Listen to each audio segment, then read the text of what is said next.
this season was kind of structured a bit differently. So how did that kind of change your approach to Captain Burnham Mhm. and the character? I'm really Yes. tired.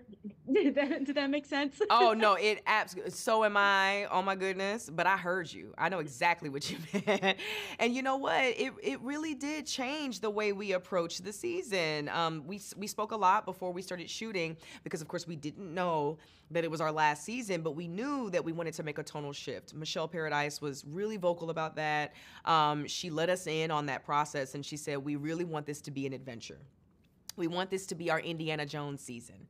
We want everybody to have fun. We're going to be dealing with some huge subject matter. Now we went even bigger with our subject matter than ever before, which is crazy when you consider the storylines of seasons 3 and 4. But even while we went bigger, we wanted to bring levity to the gravity of it all, and we wanted there to be a sense of thrill, a sense of fun, a sense of joy and adventure.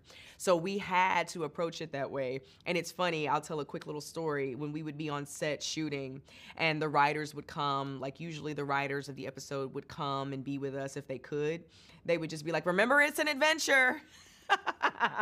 And so we would literally be about to shoot, the take or whatever, and we'd be like, right, an adventure, and then they'd be like, action.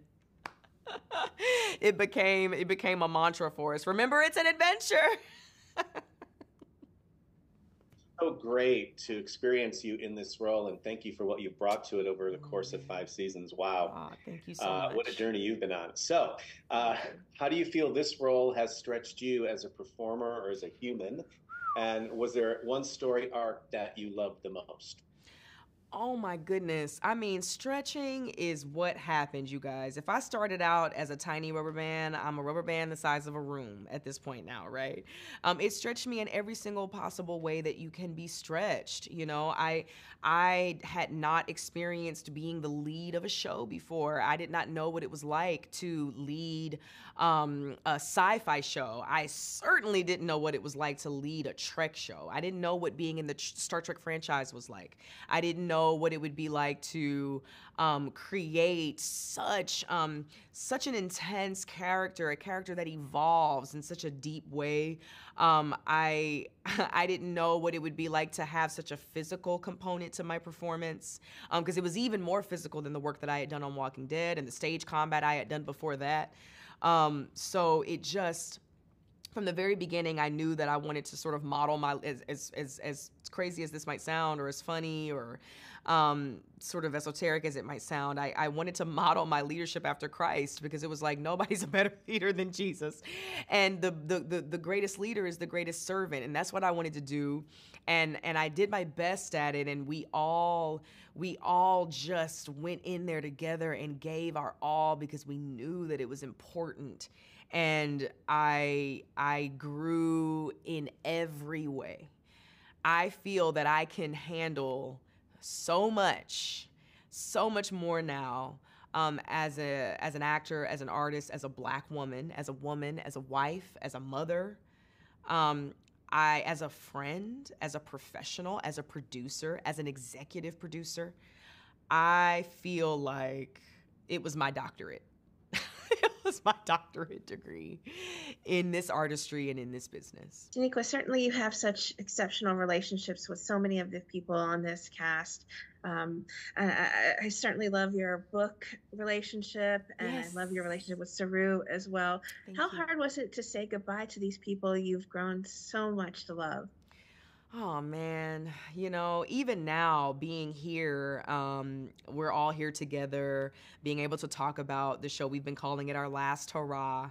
The relationships go on, right? They're lifelong at this point now, and that's obvious. And it's not even something that we have to talk about. It's totally unspoken.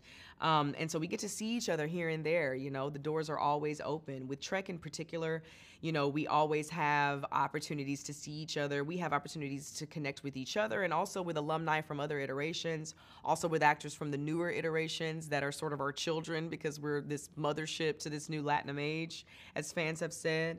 So there's all these opportunities for the connections to continue growing. It was certainly sad on the day and bittersweet, and we laughed and we cried and we sang songs and danced and recited poetry and everything. Like, We were really there with each other, but thankfully it's never over, and we don't really have to say goodbye.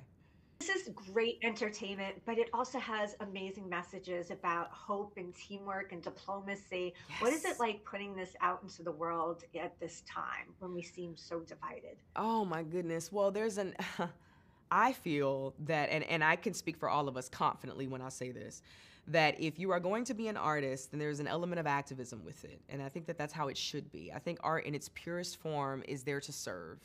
And it's there to it's there to affect positive change. It's there to sort of help people heal, help people grow, help people see themselves, see each other, and help people reach higher, right?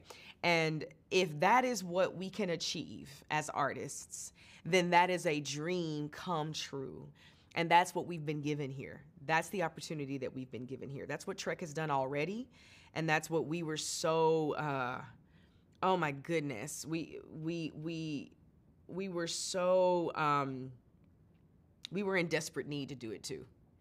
We were in desperate need to contribute to the franchise in that same way and push that needle forward, right? And we all took it seriously. We took it equally seriously. There was no ego. We were like, this is really important. Okay, let's go.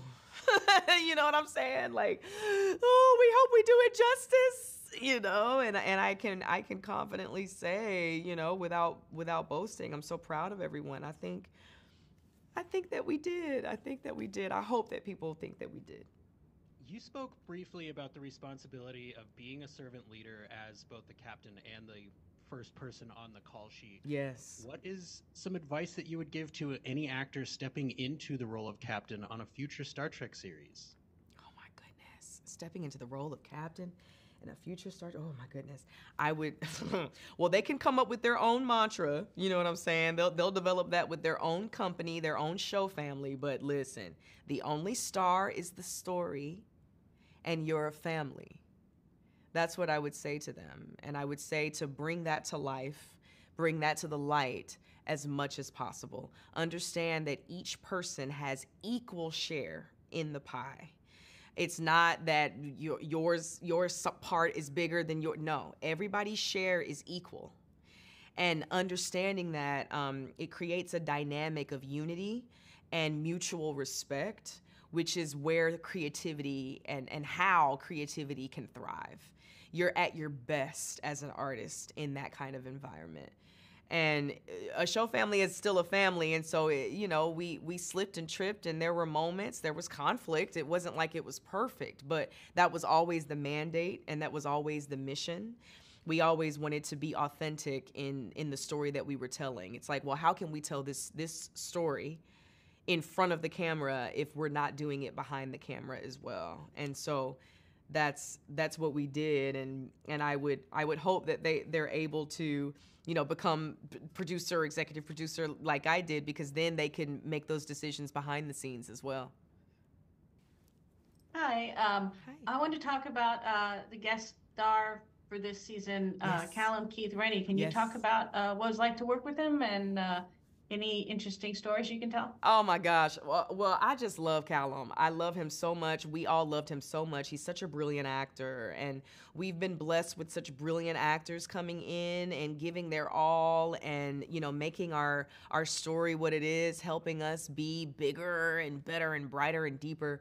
And I also have to give a lot of respect to Eve Harlow and Elias Tufexis, who were such a major part of our final season as well. And Pumi and Shayla, they came back as well. And we are such a family, and we talk about it all the time. You hear us talking about it all the time. And I remember, here's a funny story. We were all having dinner at the very top of the season, like, oh, yeah, here we go, another season. And Callum was just looking around, and he was like, so this is for real? Like, you guys just, like, really love each other? Like, it's like you really do, huh? I don't know about this. But it was so funny. I bust out laughing because my gosh, he was joking, and he laughed too. And I was just like, yep, welcome. And so, of course, by the end of it, we were all hugging and crying together. So beautiful. Well, your character has gone through so much, and it's the final season, and I'll make this simple. It's very exciting to watch this among an audience of fans, and you're going to see the audience reaction tomorrow night. What do you hope audiences will get out of this final season and the end of your character arc? Oh my goodness. Oh, that's such a good question. I want them to get so many things. I want them to get everything that we tried to give them, and because it's such a multi-layered, complex, grand, epic season, and we pose some of the biggest questions known to life and to existence, and I just hope that people. Oh my goodness. From season 5 in particular, I hope that they walk away with a renewed sense of self, with a renewed sense of purpose, with a renewed sense of hope, and with a renewed or an even greater desire to look up. Not just look out, but look up as well. That's my hope.